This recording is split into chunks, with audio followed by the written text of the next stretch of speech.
My name is Kimberly Clinch. I am a Citizen Empowerment Coordinator here at American Promise.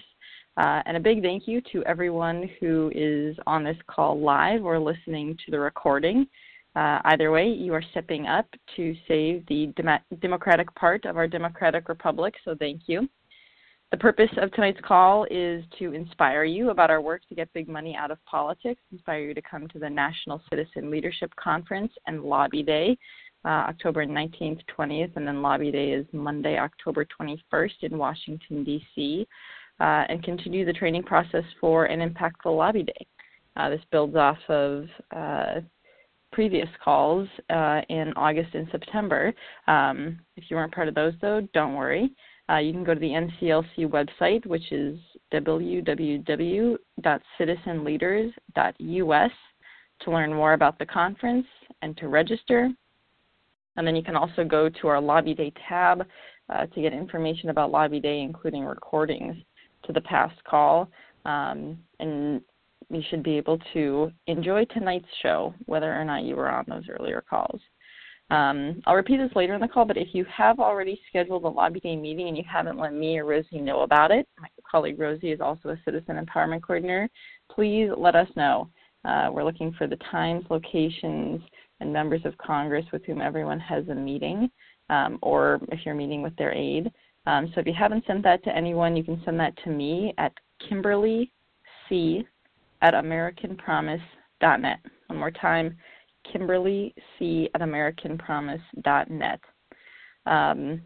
If you're not in an APA and you want to set up a meeting with your U.S. representative or senator on Lobby Day, which is Monday, October 21st, also write to me to see if we have anyone who is already scheduling a meeting with that member of Congress. Or if not, then you are clear to be the liaison. All right, so quick recap. Last month we heard from Florida Congressman Ted Deutsch's scheduler, Alex Rocha, who gave us an insider's look into how to effectively schedule congressional meetings. We also heard from Tri-County APA organizer Marie Henseler-Kimmel, who gave us her tips and tricks for a successful Lobby Day. Big tip, wear comfortable shoes. On this call, we are joined by David Burke, president and founder of Citizens Take Action, an organization that is focused on getting big money out of politics and increasing civic engagement. David is going to be giving us his expert guidance on how to effectively conduct meetings with members of Congress on both sides of the aisle. After we hear from David, we'll open it up for questions, some Q&A with the audience, and then I am going to walk us through the sample meeting template in the Lobby Day training materials and also just talk about the preparation for Lobby Day that's going to take place at the conference. But first, I want to start off with an idea about the mindset to take into Lobby Day meetings that comes from Tom Moyer, a volunteer for Citizens Climate Lobby, or CCL, who is a constituent of Republican Representative Mia Love. And Tom Moyer says, quote, "If you walk in thinking they're an idiot and evil, you're done from the start. It doesn't matter how logical your position is. You have to put yourself in a place where you can find something to respect." End quote. Before I repeat that, I want to provide some context as to why a CCL volunteer is someone to learn from. And it's that we face a similar situation that CCL faced in its early days. While the issue of big money has cross-partisan support among American voters, unfortunately, at the congressional level, the support is very partisan, with only one Republican, Representative John Katko from New York, co-sponsoring any of the proposals for a constitutional amendment to get big money out of politics, whereas we have about 140 Democratic representatives and 46 Democratic or independent senators in support. And this partisan lineup is similar to the one faced by CCL before 2016. But in that year, they formed the bipartisan House Climate Solutions Caucus. And now, 3 years later, that caucus includes 22 Republicans who volunteer to meet regularly with one another and Democratic colleagues to discuss climate issues and solutions. So if Citizens Climate Lobby can see that kind of congressional progress on climate, imagine the rapid congressional progress we could see on big money, the number one issue for American voters across the political spectrum. So we have to ask ourselves, how do we get to 25 Republican co-sponsors, then 35, then 45, and then at least the necessary 55 Republican co-sponsors. Again, a key piece of this is that mindset that Tom Moyer offers us. If you walk in thinking they're an idiot and evil, you're done from the start. It doesn't matter how logical your position is. You have to put yourself in a place where you can find something to respect. And I'm excited to learn more about finding and showing that respect from our guest tonight, David Burke, President and founder of Citizens Take Action and longtime conductor of meetings with members of Congress. And like American Promise, Citizens Take Action is focused on getting big money out of politics. So I'm excited to learn from a topic expert how we can effectively win hearts and minds in Congress for a 28th Amendment on both sides of the aisle. As David's talking, please be thinking of questions. We're going to open it up for Q&A at the end, where you'll press 1 on your keypad to raise your hand. And if you have a question, you can bet someone listening to the recording will have that question too. So please have your 1 button at the ready and ask those questions for everyone's benefit. And with that, I am going to try to turn it over to David. Just give me a moment. All right. David, you are off mute. Please take it away. Hi. Well, thank you, Kimberly, and especially thank you everybody who's on the call and planning on attending Lobbying Day.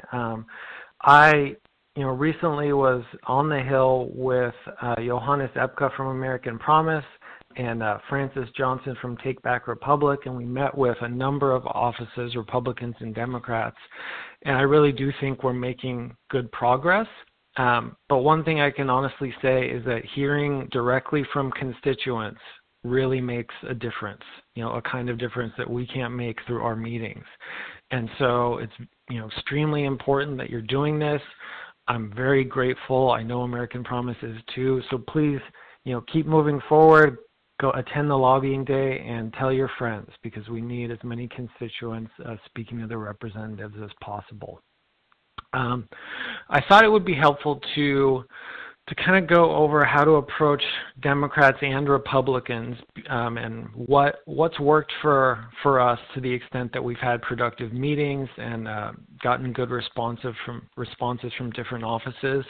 And of course, you're going to have likely different asks for Democrats and Republicans, since most Democrats are on board and all but one Republican is not on board at this point. So I wanted to start with Democrats who have not yet signed on to support a constitutional amendment proposal, which is still a significant number of them. And our goal, of course, is to get them to sign on to support an amendment, whether it's HJ Res 2, the Democracy for All Amendment. I think it's HJ Res 48, the We the People Amendment, and there are other amendment proposals as well. So one thing that I think is critical is, because you're there in your capacity as a constituent, is to explain why you personally support an amendment proposal.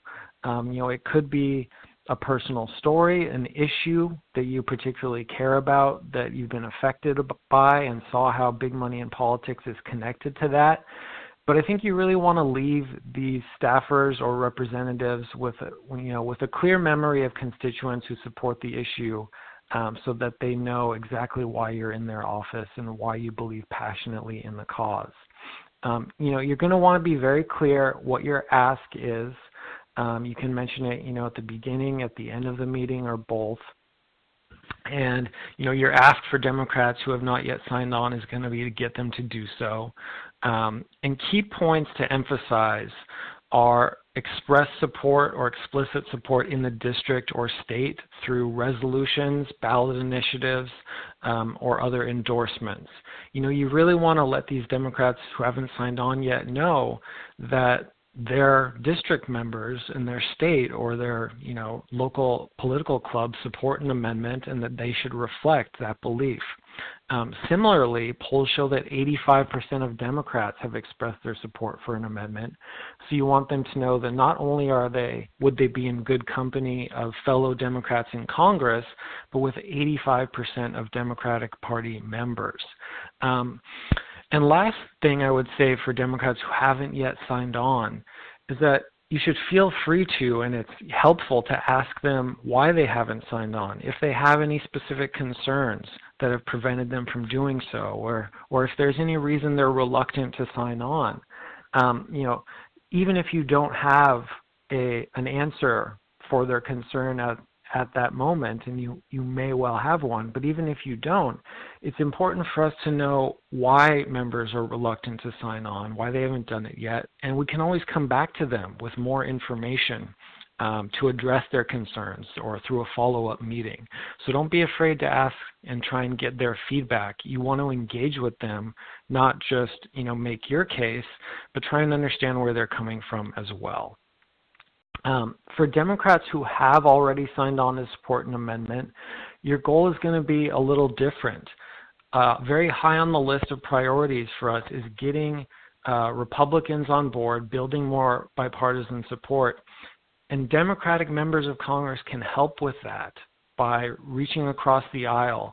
And we want to try and encourage them to speak to a Republican colleague and see if they are able to try and persuade a Republican colleague to get on board an amendment alongside them. Of course, you want to make sure that Democrats who have already signed on know how thankful you are and how grateful you are for their support. Sometimes I say, I wish every representative, would follow your lead because you're already where we need everybody to be. But we also need as much help as we can get bringing other members on board as well. And, that's why I'm in your office today. We've learned that one of the best ways to encourage other members of Congress to get on board is by having a member they already have a relationship with, maybe another congressperson in their state, directly appeal to them. So that's an important ask for us. But ultimately, you want to see if they can encourage a Republican colleague and make sure that they know how grateful you are for their support. You want them to think of you whenever they think of supporting an amendment and know that they're doing it for you and constituents like you, and that if they didn't sign on in the future, they'd be disappointing you. For Republicans, I think the approach is a little different for obvious reasons. You're still there to seek their support for an amendment. You still want to explain, who you are and why you support an amendment. But we've found that we've had some success framing the issue in some specific ways that I think resonate, with Democrats as well, but particularly well with Republicans.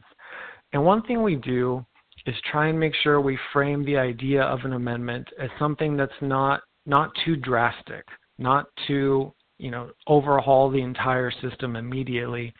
We try and frame it in terms of history and saying that for most of American history, Congress and states were able to limit outside spending in connection with elections. And the Supreme Court agreed with Congress and state legislatures and thought that limits were not only constitutional but desirable. And so that's the way that things were for most of American history. And it wasn't until relatively recently, starting in the 1970s, with Supreme Court cases you're probably aware of, like Buckley v. Vallejo, that the court started stripping away authority from legislators. And now, we like to talk to them about where that has gotten us. And one fact I like to share with them is that today, over 70% of campaign spending comes from less than 0.5% of Americans. That was the statistic from the most recent 2018 election cycle. And because of those Supreme Court decisions like Buckley v. Vallejo and Citizens United, legislators are relatively powerless to limit outside spending. And so what you see are local races with outside money pouring in, districts in the Midwest or the middle of the country with lots of money coming in from the coasts.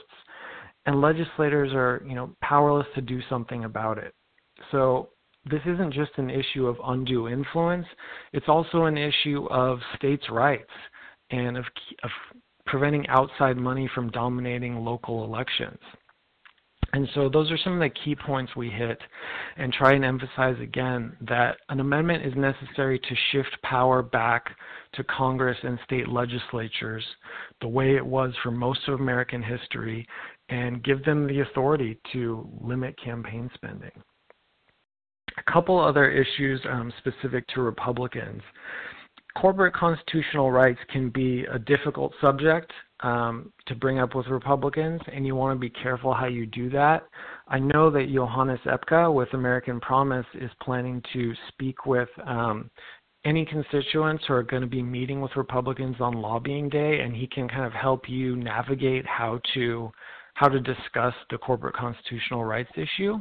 So I'm not going to delve deeply into that. I just wanted to flag it, and I have complete confidence that Johannes will handle that very deftly.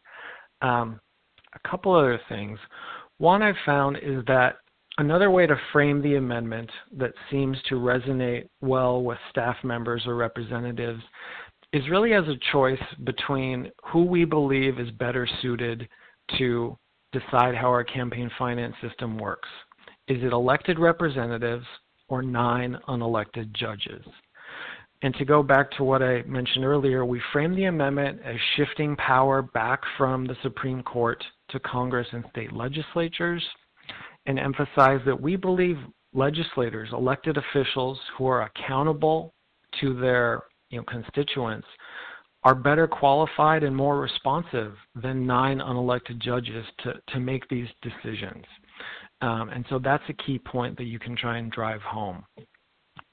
Just like with Democrats, where it's helpful to mention the public opinion and the support you see in polls, I think it's especially important to mention this with Republican offices. And not just in the polls, but in the resolutions in the states as well. As I think one of the callers mentioned before we started the call formally, 20 states have already expressed their support for an amendment through a resolution or legislation or ballot initiative. And Johannes and I always emphasized that this wasn't just blue states. It was red states like Montana and West Virginia. So there's widespread support across a diverse group of states for an amendment. We also brought it to staff members' attention that public opinion polls show that 66% of Republicans and 70% of independents say they support an amendment, and that in even very red congressional districts, on average 3 out of 4 voters say that they support an amendment. And so we really try and hit home that there's support at the state level, that polling bears out that there's support throughout the country. And sadly, the only place where there isn't bipartisan support for an amendment yet is in the United States Congress. And so then we drive home that that's what we're there to change. And we believe that the support from the American people should be reflected in Congress. And so that's one of the reasons we're focusing on Republican offices and talking to them. In terms of a specific ask for Republican offices, you're there to seek their support for an amendment, but given the status of certain bills in Congress, you can frame it a couple of ways. First, you can say there's a bill, HJ Res 2 or HJ Res 48 or whichever bill number you're advocating for, and we would love for you to sign on to that bill, and you can share with them information about it specifically. However, one thing Johannes and I also emphasized in our past week in Congress was that if a Republican is reluctant to sign on to a bill because it has a severe ratio of, say, 147 Democrats and 1 Republican, or 50 Democrats and 0 Republicans, we understand that it may be difficult for them to sign on to a bill with that sort of ratio. And as a result, we have other amendment language, and we would consider introducing a new proposal and keeping it with an equal number of Republicans and Democrats if that's something they're more comfortable with. And indeed, that follows the model that Citizens Climate Lobby has used for their legislation. So there are a couple different, options for them. They can sign on to current legislation, or, we'd be happy to discuss a similar proposal that's introduced differently. But the main takeaway is that you're starting this conversation with the offices, and you'd really like them to seriously consider supporting an amendment. And just like with Democrats who don't yet support an amendment, you're also asking for their feedback. You want to hear what their concerns are. Are there reasons that they're reluctant to support an amendment, or do they have specific questions that they'd like to see answered? Is there follow-up information that you can provide them? And so I think overall you have the ask of can they sign on to something or introduce something, but just starting the conversation and keeping that dialogue moving so that we can continue it in the future is a major victory with these Republican offices. And so it's important to keep that in mind. So I think that's most of what I wanted to go over, and I'd be happy to turn it back over to Kimberly to open things up for Q&A. Awesome. Yes, indeed. So if you have a question, press 1 on your keypad, and I'll be able to call on you. Just want to highlight my favorite part of that. The only place in America where there is not bipartisan support for this issue is in Congress. All right. Well, so Anne, I see. Did you mean to press that? So looks like you pressed a 5. So you're not going at all? If you're doing something else? Yeah. Okay. That sounds very loud. I'm going to think that was perhaps an accident. All right. So next up, David Rosenberg, you are off mute. If you could let us know where you're calling in from and what your question is. I'm calling from Norfolk, Massachusetts, and the question is that David talked about support for both HJRES 2 and HJRES 48. I think that most of the people working for this on this amendment would like an amendment that actually changes things, that will, in fact, undo Citizens United. And HJRES gives, HJRES 2 and the Senate companion bill, SJRES 51, gives Congress the authority to regulate funding and the authority to say that artificial entities don't have inalienable constitutional rights, but it doesn't require Congress to do either of those. So HJRES 2 and SJRES 51 basically are toothless, and if they are proposed and ratified, that will really take all the steam out of an effort to actually change things. So I guess the question is, how do we assure that the congressmen and senators that we're talking to are going to support a amendment that actually changes things, rather like HJRES 48, rather than an amendment that will be passed and have no useful effect like HJRES 2. All right, thank you. And David, if you let me know if you want to chime in here, but the definitely things that I want to say. Do you want to take this? Or? Oh, you go ahead. I can follow up if I feel the need, but I was going to suggest that you address this. Yeah, absolutely, and definitely, because this is a question, and kind of comparing these two is something that I get to talk a lot about with folks around the country as I'm first introducing them, and just want to start off by saying the language in the Democracy for All Amendment, which is HJR 2 and SJR 51, absolutely would do something. Currently, it is illegal for us to place limits on campaign finance spending. And HJR 2 and SJR 51 would make it legal for us to set those limits. And that would be huge. Either way, no matter what this amendment specifically says, it is going to be relatively short, and it is not going to get into the nitty-gritty of what the regulations are. And so, no matter what, you talked about an amendment, taking the steam out of the movement. It's not how I see it, where the amendment is just the beginning, where we are at a point where it is illegal for us, the people, to say, there need to be limits on financial expenditures. And the amendment is going to say it is legal, and then we're definitely going to have to follow that with taking part in the discussions that happen at the national level and in our states to actually say what those regulations are. And that's true of any amendment. Following, for instance, Montana was the state with the most regulations on campaign finance on the books prior to 2010 Citizens United. And then after that ruling, because those regulations became illegal, they had to stop enforcing them. HJR2, SJR 51, an immediate impact you would have is that at least, in states like Montana and the 16 other states that had regulations on the books, they could just, flip the switch and go back to reinforcing those. So, that is definitely to say that, all of the amendments that we're, working for and lobbying for on Lobby Day would make a difference, meet the criteria that we have for amendment language, which is, includes an element of feasibility, but also that, the current language is not final. It's not something that we expect to finalize until 2020.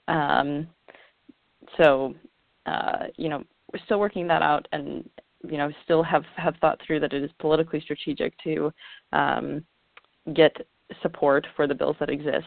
And then, David, I'll turn it over to you if there are any holes that you can fill in. I think that was great, Kimberly. Dave, I think I can relate to your concern because, I've written a couple different amendment proposals and shown language to to members of Congress and their staffers, and there's always sort of a trade-off between, does this do as much as I want it to do versus, does it make it significantly more likely to pass if it doesn't do as much as I hope it does?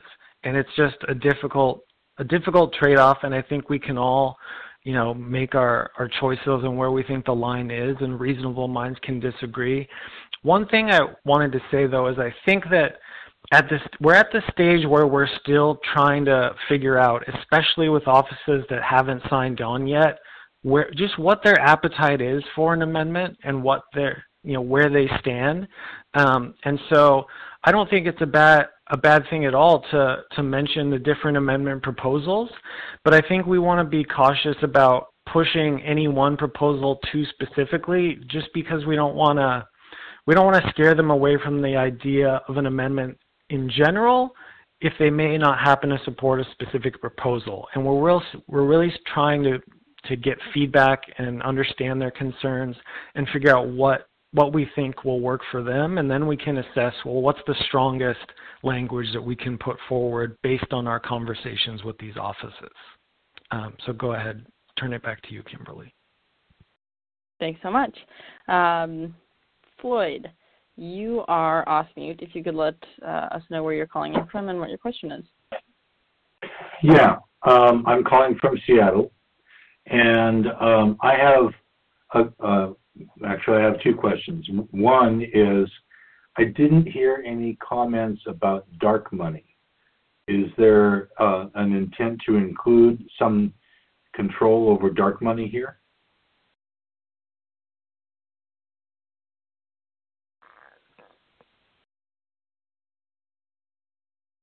David, do you want to take that? Sure, I can real quickly say that, in my experience meeting with the different offices, sometimes we will mention the influence of dark money alongside the idea of outside money, or in pairing with the idea of outside money coming into local races. And we'll say, not only is there this outside money that's coming in, but oftentimes we can't even tell who the outside money is from, and the candidates are powerless to stop it. So it's not that we don't mention dark money. Occasionally, we do, and we bring it up as part of the bigger picture of outside money, but we generally focus on the overall idea that outside spending can't be limited, and dark money is a part of that outside spending, is how I've generally conveyed it to offices, and I think they've been receptive. Yeah, and this is also something that comes up often in my conversations and, beyond even just what we're looking for on the legislation, it can be helpful to understand, so dark money is a subset of big money. So, when we talk about big money, we mean money that is going into candidates' campaign funds or directly to campaign materials in large amounts from ultra-wealthy individuals or corporations. And dark money is the subset of that money, whose origins can't be traced. But, that process of covering up the source isn't really necessary because right now, today, again, all big money is legal. It is, it's perfectly legal. And so, these sources are just kind of dotting their I's, crossing their T's by, creating these shell corporations that hide the source. And, so that's why we're, not working on things like disclosure laws that would reveal who the source is.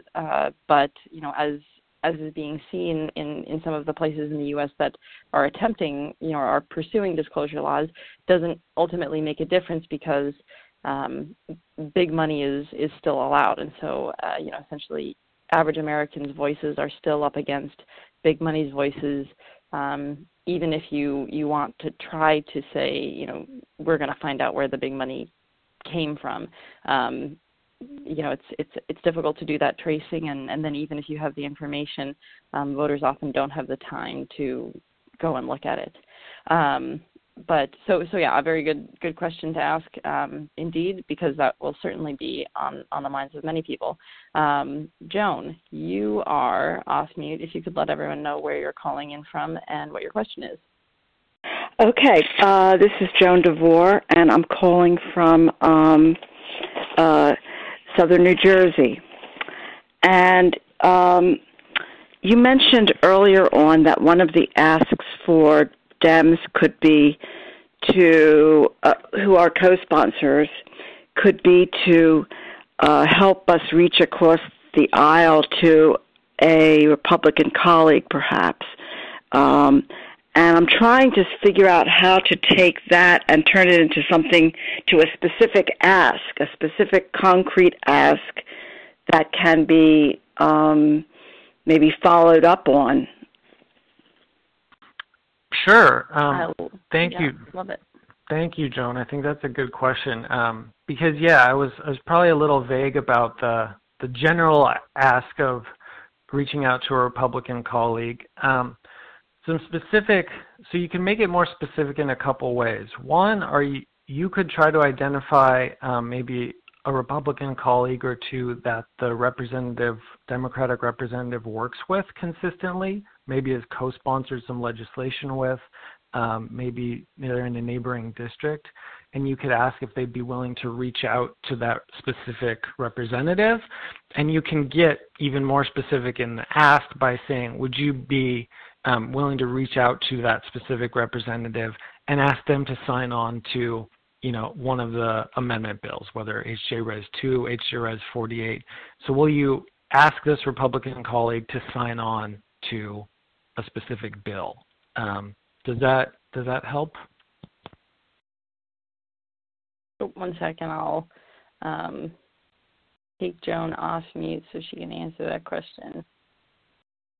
Yes. Yeah. Can you hear me?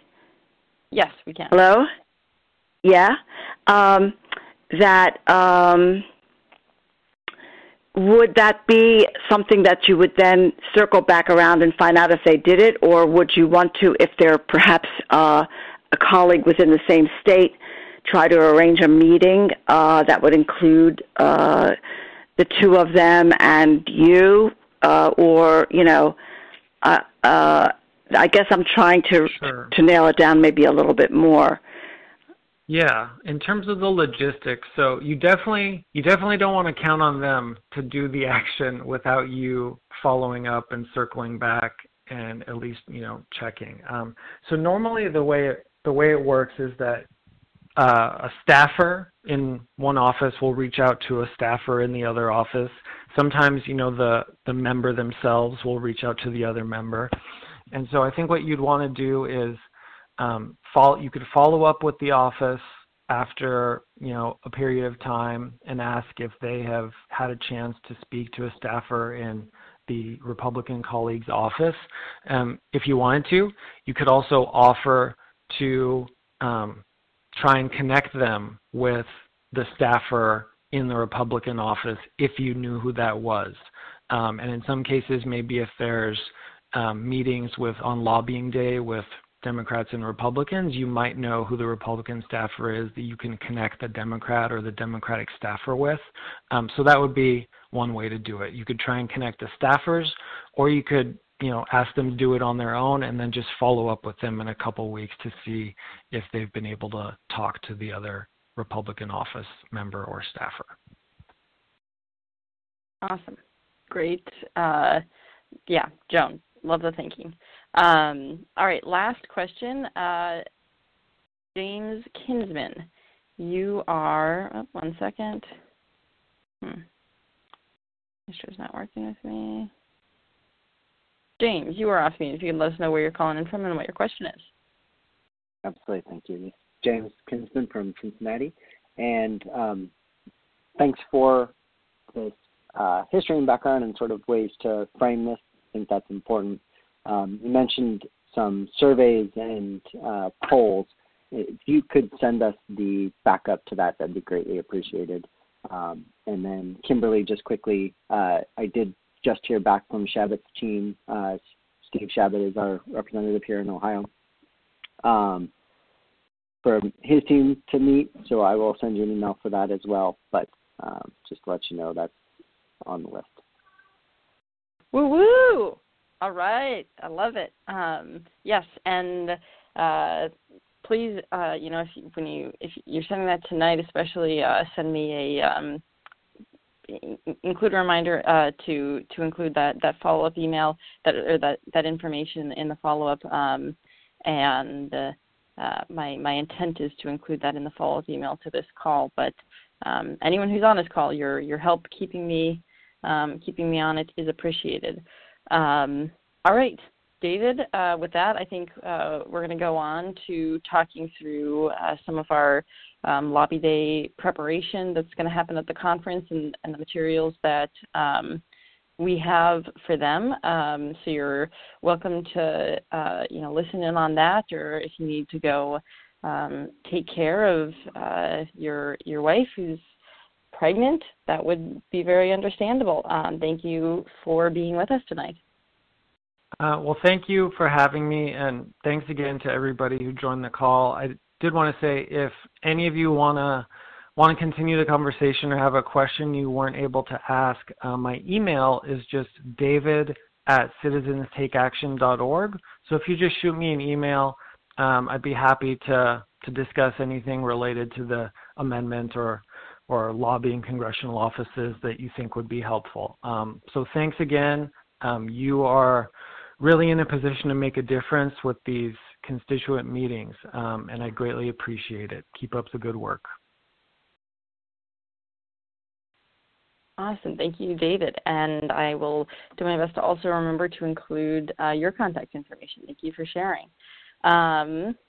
All right, chugging right along on our agenda.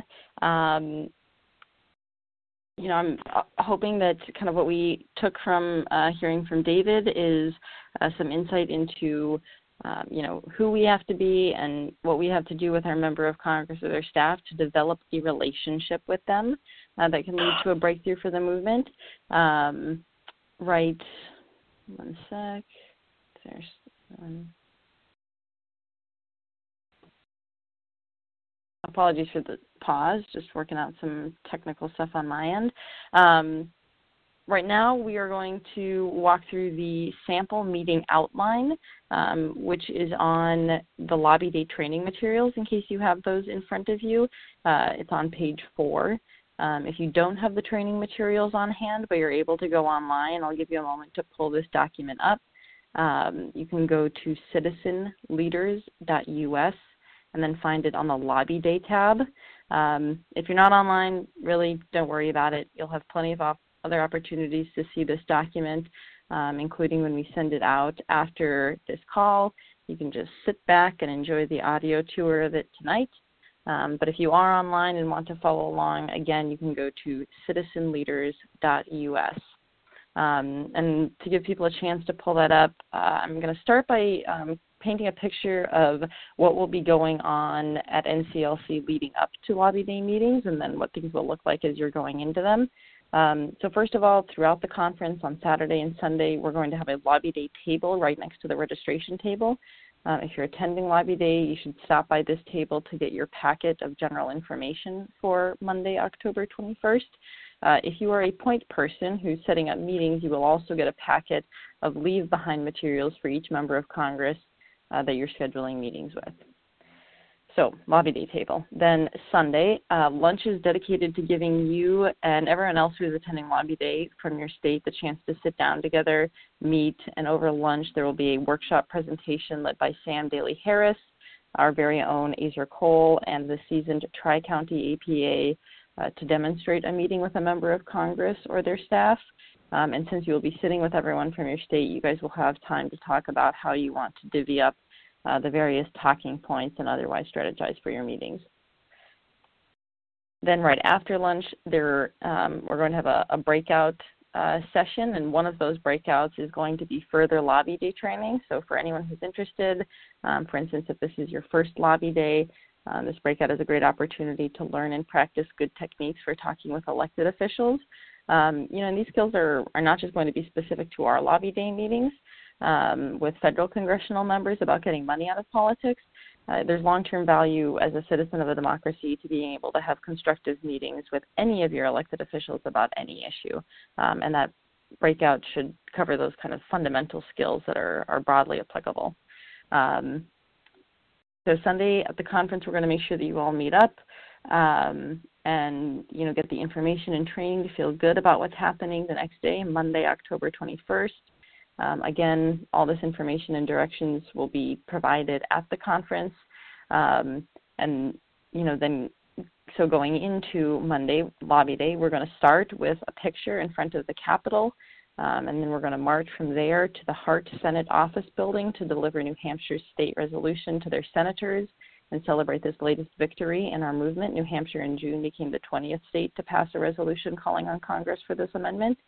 That march should wrap up by 9:30 a.m., at which point you'll all break off with the other attendees from your state and get going on your Lobby Day meetings. We'll have American Promise staff camped out in the Rayburn cafeteria so you can leave items and spend your downtime there. And then when it's time for one of the meetings that you or someone from your state is working to schedule right now, when it's time for those meetings, you'll likely head to that meeting together.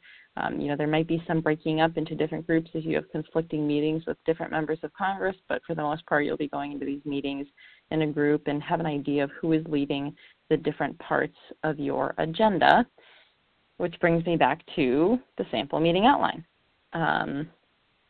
And we're going to dive into that, but I do want to take some questions on maybe what I just covered. So the preparation that is going to be happening for Lobby Day at the conference. Again, there will be 1, a Lobby Day table, 2, Sunday lunch, 3, there will be a Lobby Day training breakout Sunday afternoon, and then 4, we're going to start Lobby Day with a picture and a march from the Capitol, and then get going on meetings. So that's kind of a quick summary of everything Lobby Day leading up to it. Are there any questions about that? If you do have a question, please press 1 on your keypad. And Ashwari, I see you've got your hand up. If you could let everyone know where you're calling in from and what your question is. Thank you, Ishwari from Santa Fe, New Mexico. Actually, my question was previous. It's not exactly about what you just talked about, but my question was when the representative or Congress member is not yet co-sponsoring, and we say, well, what, can you help me understand what your concern is or why you haven't done it yet? Is it best to try to answer them then, or is it maybe best to get back to them? I mean, is there a thought that in terms of the timing?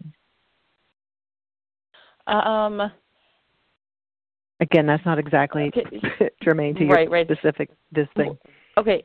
And the question is, so if if you ask the representative or senator, why they haven't co-sponsored, and they give you a reason. Right. Okay, and all right, so I'm glad that I understand the question. I will do my best to work in the answer to this as we go over the agenda at kind of the right moment. Perfect. Thank you. But I know you'll keep me honest if I don't. All right, Floyd, you are off mute. One moment. If my back end will work with me. Floyd, you are off mute. What is your question? Is there anything happening on Friday? We are arriving on Thursday. And so I was just wondering if I understand we have a full day on Saturday and Sunday. What about Friday? Friday, well, very importantly, you'll have the opportunity to grab a drink at night with me. But that is all. There is nothing, no schedule for Friday, and don't let me keep you out too late Friday evening because you want to get to Saturday fresh. All right, yeah, good question. Again, I'm sure other people will have that too. All right, so we've covered what's going on at NCLC leading up to Lobby Day, and then let's get onto that sample outline. Again, if you have the Lobby Day training document, you can follow along on page 4. If you don't worry about it, again, Hakuna Matata, you will see this. You'll be having dreams about it soon enough. Remember, this is a sample outline. It is meant to be a helpful guideline. You are encouraged to use your discretion to react to what comes up in the meeting, how much time you have, the attitude of the person that's meeting with you. The most important thing to remember is the goal of your meeting, to build a relationship with the office of your member of Congress. Use that as your North Star, and everything will work out. Right, so one way that you can do that is through the sample outline that we have. So we'll walk through that. Step 1, introductions. Briefly have everyone give their name and city, and have someone briefly introduce the group as part of American Promise. Something like, we're part of American Promise, a national cross-partisan network of citizens advancing the 28th Amendment to get big money out of politics. We're in D.C. today with citizens from across the country, all meeting with our members of Congress as part of our annual Lobby Day. Thanks so much for meeting with us. Ask how much time they have to meet with you, and plan to stick to that unless they extend the meeting themselves. And so maybe, again, that kind of strategizing that will happen before you have someone who is designated to keep an eye on the time. All right, step 2, thank you. Thank your member of Congress or their staffer for an action they took that you genuinely appreciate. So this is an important step. This is not a step I would that you should eliminate.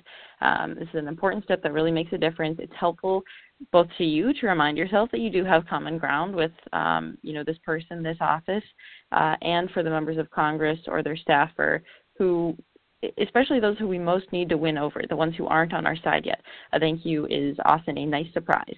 And so a great way to give yourself the best chance at a breakthrough meeting is to have a great, genuine thank you at the beginning. Step 3, personal story. So pivot from this thank you to the topic of money and politics with a personal story that answers, why is getting money out of politics important to you? If you can somehow, if you have a story and a thank you that, relate to one another, that's great, but it's not necessary. The personal story is meant to pivot, from this kind of introductory and thank you phase into talking about big money, but setting the stage from the perspective of a personal story and values. Which brings us to step 4, ask a question. And I'm also going to introduce step 5, clarify the issue, because the conversation kicked off by step 4 can quickly lead into step 5. So if you have someone in your group who is particularly comfortable with the various talking points for getting big money out of politics, this would be a good part for them to cover. Like I said, with steps 2 and 3, you've used a thank you to hopefully put your member or their staffer off the defensive and you've introduced the topic of big money from the perspective of a personal story. Now you are looking to open up the discussion for dialogue, open it up to them, and get genuine insight about how they feel, about what they need to support this amendment. And a good way to start this off is by asking a question that will allow the member or aide to introduce themselves more fully. This helps establish a real connection. For example, we have a couple of questions on the sheet. We've got, what are your thoughts on the notion that money is speech? What does the statement draining the swamp mean to you? Could you say more about that? And now is when you practice active listening. That active listening is when you're building a relationship. You need to hear this person out because you want to be asking follow-up questions that show you're listening and also help your group better understand their feelings and needs. And this is where step 5 starts to come in. You want to start to ask questions, maybe, that you're kind of, preempting with some background that clarify the issue of big money in politics in the context of what this person is telling you. Or maybe you're not, explicitly asking questions. You're making statements in response to them, but make it clear that you're hearing them and that you're looking for their feedback to what you're saying. And what you can always tack on to any statement is, what do you think about that? So again, starting with a question, actively listening to their answer, and then using questions or statements followed by, what do you think about that, to clarify the issue of money in politics in the context of what they are saying. And to answer Ashwari's question about, so if you, can get to the point where you're, Ashwari, I'm going to hold off 30 seconds longer. Okay, so this discussion period is indeed a period where you're going to want to be conscientious about time. Maybe you have, like we said, someone in your group who's been designated to watch the time, and if the member or their staffer is at risk of taking up the whole time talking themselves, or if they get off topic, step in. And there's a positive way to do this. Just say something like, so sorry, Senator McConnell. Pardon the interruption. I know you said that you only have 15 minutes and we want to respect your time. Before we leave, we did want to specifically talk with you about the legislation that is currently in Congress on this issue. So you're presenting this from a perspective of, we heard you, we want to respect your time. And now you can move on to step 6, request. So I'll go over the different requests after we go through the whole agenda, the different requests you can make of different members. But for now, I'll say that you should make the request very clearly. For instance, we want to ask you, will you co-sponsor Senate Joint Resolution 51? And again, accounting for time, maybe have some dialogue here, especially if the answer is a direct no or some hemming and hawing, some dialogue to find out why they are opposed or why they're hesitating, and to find out what they need to become a supporter of SJR 51, if that was your question.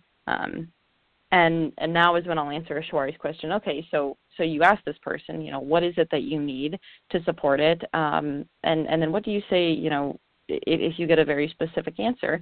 And, my answer is, if it's something that you feel pretty confident about, whether we can provide that or whether that's currently available, or, you feel confident about what the answer to their request is, you can feel free to deliver that. But as with anything in these meetings, definitely feel empowered to say, I don't know the answer. I'll talk with, people from American Promise, and I'll get back to you.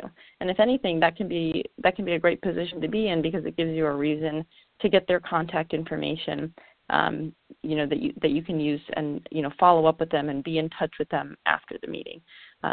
So yeah, definitely not something to shy from, saying, okay, I hear you. I'm not sure, I hear you. I'll, find out how we can, do our best to meet that need by following up with you. So, good question. All right, so you're coming up on your allotted time. You want to move on to step 7, follow-up. Okay, this segues perfectly. Ask when and how your group can follow up. You might offer to send an email with a copy of the documents you're giving them on paper. You might ask how you could schedule your next meeting with their office in district, etc. Before you leave, Be sure to thank your member or their staffer one last time for taking the time to begin this dialogue. And finally, very, very important step, step 8, celebrate. Maybe get a picture with the person that you just met, and or after you have left, you guys can get a little touchdown victory dance going on in the hall. I would love for that to be captured on camera too. All right, so that kind of wraps up the sample outline that we have. And before I go back to those specific requests, I want to take any questions about this agenda first. Are there any questions? Again, if you have a question, you can be sure someone listening to the recording will have the question. So be bold and press 1. You've got a question about the sample meeting outline. Awesome. David, if you could remind everyone where you're calling in from and what your question is. Yes, this is David Stringfellow from Richardson, Texas, in the Dallas-Fort Worth Metroplex. And I've been doing some reading on this, and I know there is also an HR 1 that has already been passed in Congress. Part of HR 1 mentions limiting campaign contributions. So I'm wondering, and I know this wasn't covered in the outline here, I'm wondering if that question comes up, what American Promise's position is on HR 1. And biggest reason I ask that is they mention in HR 1 that they are in full support of the 28th Amendment. Yes, thank you. Indeed, good. Great question, because I think that very well could come up. Definitely something to remember going into these meetings with your members of Congress is that they are not familiar with all of the bills that are out there or fully understand constitutional law. HR 1 has certainly been catching headlines, and that is something they are familiar with. They're going to be hearing about, these bills perhaps for the first time from you, HJR 2, HJR 48, and as David aptly points out, saying, well, why aren't you telling me about HR 1? Or I already support HR 1. Or, is this the same nonsense as that HR 1 stuff? All depending on how they feel about HR 1, which is better known. HR 1, is a bill with a number of good ideas that was passed by the Democratic representatives in the House. It includes a number of good government reform ideas that, we at American Promise support and would love to see happen. The 28th Amendment is one of them, but, at the end of the day, H.R. 1 is largely a political talking point for the Democratic Party. It is not going to, actually, it's not feasible. It's not going to see the light of day in the Senate unless Mitch McConnell has an aneurysm. And moreover, H.R. 1 is actually it is impossible for H.R. 1 to propose an amendment. So it expresses support for the 28th Amendment, but it does not propose an amendment. A constitutional amendment has to be proposed by a joint resolution. So, H.R. 1 is non-functional in terms of it being an amendment proposal. Okay, so now, that's perhaps some harsh language that you do not want to be using if you're talking with a Democrat, and I don't mean to be unduly harsh. Indeed, it contains a number of good ideas. And because one of those ideas in particular, getting big money out of politics, is tied to so many of those others, if we want to really see those happen, we need to do that by supporting other bills. So hopefully that gives some context as to what the situation is and how you could address that if that came up. Anne, you are off mute. If you could let everyone know where you're calling in from and what your question is. Oh, looks like that might have been an accident.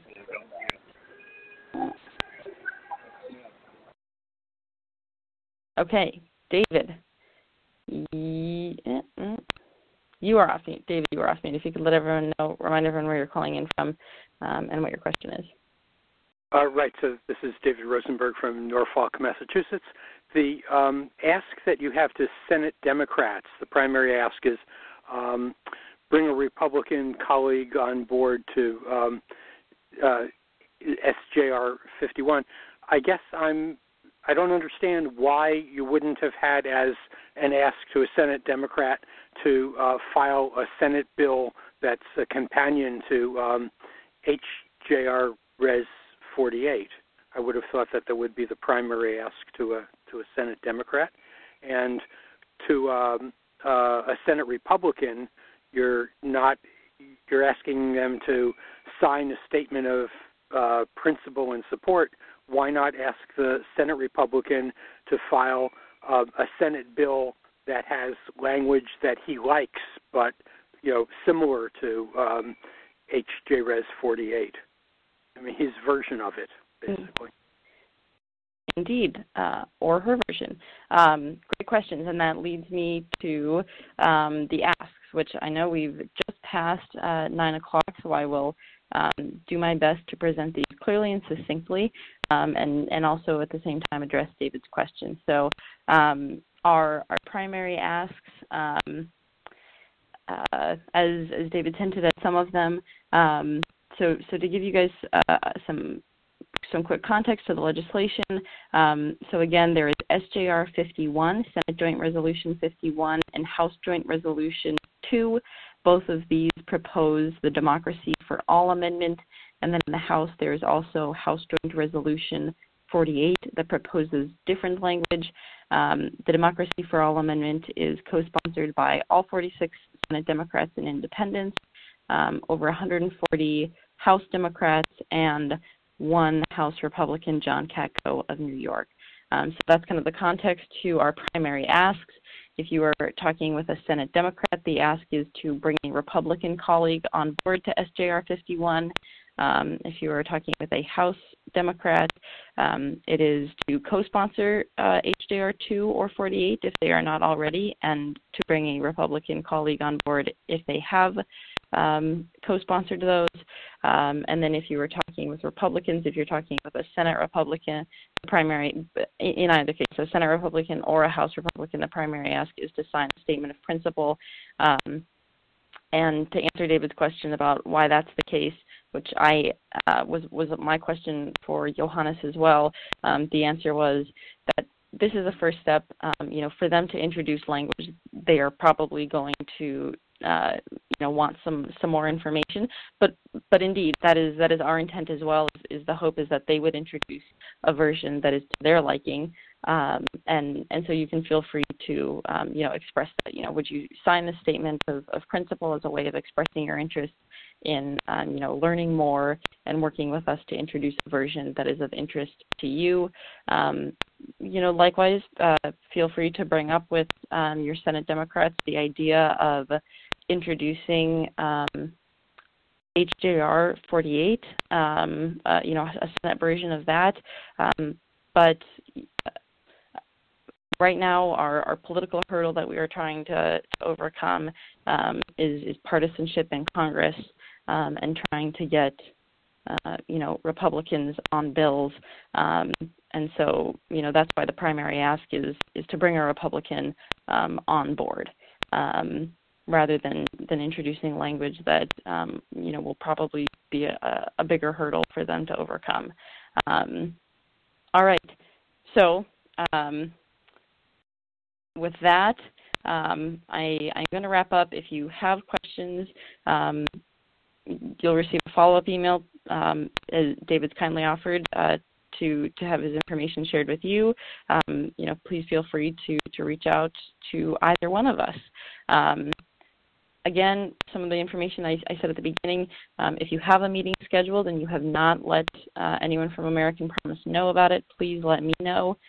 Or if you are not in an APA and you want to set up a meeting with your one of your members, talk to me first if you haven't already, and let's make sure that no one is scheduling those meetings already. And if not, then I will be very grateful for your offer to schedule those meetings.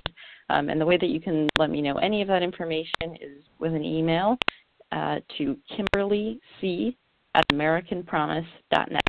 One more time, KimberlyC@AmericanPromise.net.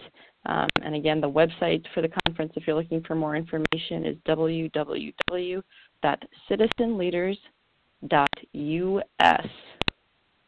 And with that, I'll take everyone off mute so that we can say goodbye and good night to one another.